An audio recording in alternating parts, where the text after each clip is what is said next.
দিচ্ছেন, কারণ ওই রিক্সাওয়ালাটা মারা যাওয়ার পরে তার শরীরটা যেমন পোকায় খাবে, ঠিক আপনার আমার শরীরটা ওই পোকাতেই খাবে।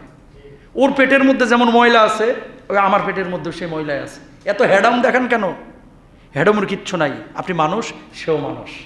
মানুষকে এইভাবে আপন করে নেন, আল্লাহ আপনার থেকে খেদমত নেবে। আমার দুঃখ লাগে অনেক আলেম ওলামাকেও এই ভূত চাপে বসছে, বুঝেন নাই কথা। সব সময় আতর সুরমা লাগায়, একবারে কোট টোট লাগায়, আহা, হুজুরের কাছে যাওয়াই যায় না, ভিড়াই যায় না। কেন এরকম হবে কেন? আমার নবী কখনো কখনো উটে চড়েছেন, কখনো কখনো আবার উট নিজেও টেনেছেন। সুবহানাল্লাহ বলেন। আমার নবী সমাজে যেমন বিচার কার্য পরিচালনা করেছেন, আমার নবী কিন্তু বোঝাও বহন করে দিয়েছেন। আমার নবী যেমন নেতৃত্ব দিয়েছেন, মসজিদে ইমামতি করেছেন, আমার নবী সমাজে গিয়ে খেটে খাওয়া মানুষ, ঘর্মাক্ত মানুষ, একবার শ্রমিক শ্রেণীর মানুষের সাথে মিশে গেছেন। কোনো অহংকার তাকাব্বুরি ছিল না। আমার উমরকে দেখে যখন সফরে গিয়েছেন, রাষ্ট্রীয় সফরে, নতুন দেশে ঢুকলেন, ঢোকার পরে ওই দেশের রাষ্ট্রনায়করা তাকায় রয়েছেন যে কোথায় উমর, মানে কি এমন আচরণ, এমন চালচলন যে উমরের গেট আপ সেট আপ দেখে বুঝার কায়দাই নাই যে এটা উমর নাকি উমরের খাদেম। তো উমরকে জিজ্ঞেস করছে, উমর কোথায়?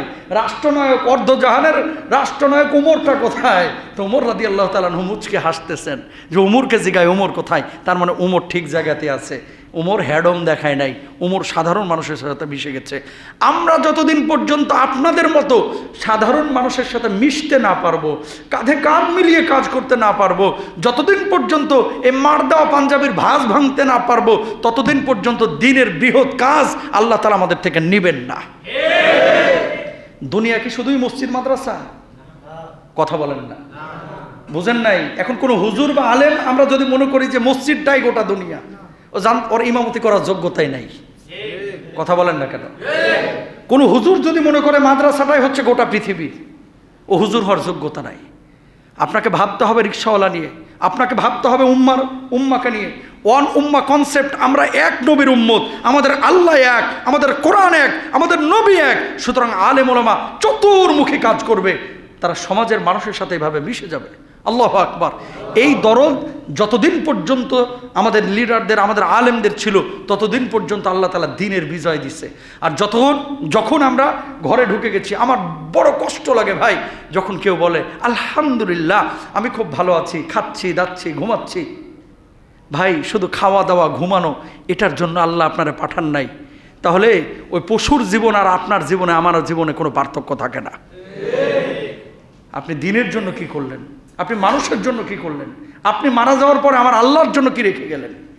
এটা হচ্ছে জীবনের উদ্দেশ্য। জীবনের মাকসাদ শুধু খাওয়া ঘুমানো আর পড়া না। তো খায় তো কুকুরও, খায় তো গরু ছাগলও। গরুর কাজ কি? খাও, ঘুমাও আর হাগো। বুঝেন নাই? খাও, ঘুমাও আর হাগো, আর কোনো কাজ আছে? আর কোনো কাজ নাই। তো আপনার জীবনের উদ্দেশ্য যদি এটা হয় যে খাচ্ছি দাচ্ছি ঘুমাচ্ছি হাগামোতা করতেছি, তাহলে ওর সাথে আপনার আমার পার্থক্য কোথায় রইল? না, আল্লাহ এই জন্যই আপনাকে আশরাফুল মাখলুকাত বানাইছে। যে কথাগুলো বলতেছি ভাই, এগুলো কেতাবের কথা না, এগুলো রিয়েলিটি, এগুলো বাস্তবতা। যদি ফিল করেন দুনিয়া আখিরাতে সফল হবেন, যদি ফিল না করেন ধরা খাবেন আপনিও। এগুলো সবাই আপনাকে বলবে না। আপনাকে যে কথাগুলো বলতেছি খুব বুঝে শুনেই বলতেছি। আপনি মনে করেন না এমনি এমনি রহমান সাহেব লন্ডন ছেড়ে চলে এসেছি, এটা কিন্তু মোটেও মনে করেন না। কেন এসেছি? চাকচিক্যর জীবন কেন ছাড়লাম? আমার আল্লাহকে পাওয়ার জন্য। যে এটা জীবন না যে আমি খাচ্ছি দাচ্ছি ঘুমাচ্ছি এরপরে মরে যাব, এটা জীবন না ভাই, এটা জীবন না। জীবন হচ্ছে সেটা আপনি খাবেন, আপনি খাওয়াবেন, আপনি ঘুমাচ্ছেন, আপনি ঘুমানোর জন্য আরেকজনের ব্যবস্থা করে দিবেন, আপনি নিজে কাজ করছেন, আরেকজন মানুষের কাজের ব্যবস্থা করবেন, আপনি নিজে নামাজ পড়ছেন, আরেকজন মানুষের নামাজের ব্যবস্থা করে দিবেন, একজন মানুষ আপনি রোজা রাখছেন, আরেকজন মানুষের ইফতারের ব্যবস্থা আপনি করে দিবেন, আপনি নিজে সুস্থ আছেন, আরেকজন অসুস্থকে সুস্থ করার চেষ্টা করবেন। এটার নাম জীবন। জীবন ঠিক কেনা? কিসের জীবন? একটা ভুল মেসেজ আমাদের সমাজে। আমি তো ভালোই আছি, তা আপনি ভালো আছেন, আপনার ভাই যে খারাপ আছে, কোনো ফিকির আছে? আপনার কোনো ফিকির আছে? আপনারা লইয়া বিবৃত রহিতে আসে নাই কেহ অবনি পরে, সকলের তরে সকলে মোরা, প্রত্যেকেই মোরা পরের তরে। সুবহানাল্লাহ বলেন। এই জন্য আমার নবী কি বলছেন খেয়াল করেন, আহাব্বুন নাস ইলাল্লাহি মাইয়ানফাহুম লিন-নাস, মানুষের মধ্যে সর্বোত্তম মানুষ সেই আল্লাহর কাছে প্রিয় যে ব্যক্তি মানুষের উপকারে কাজ করে। জোরে বলেন সুবহানাল্লাহ।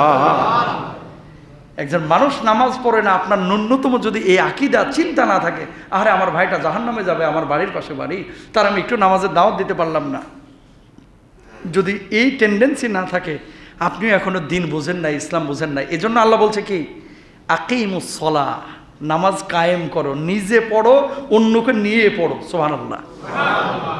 কষ্ট পাইলেন? এগুলো রিয়েলিটি, এগুলো ওয়াজ না, এগুলো বাস্তবতা।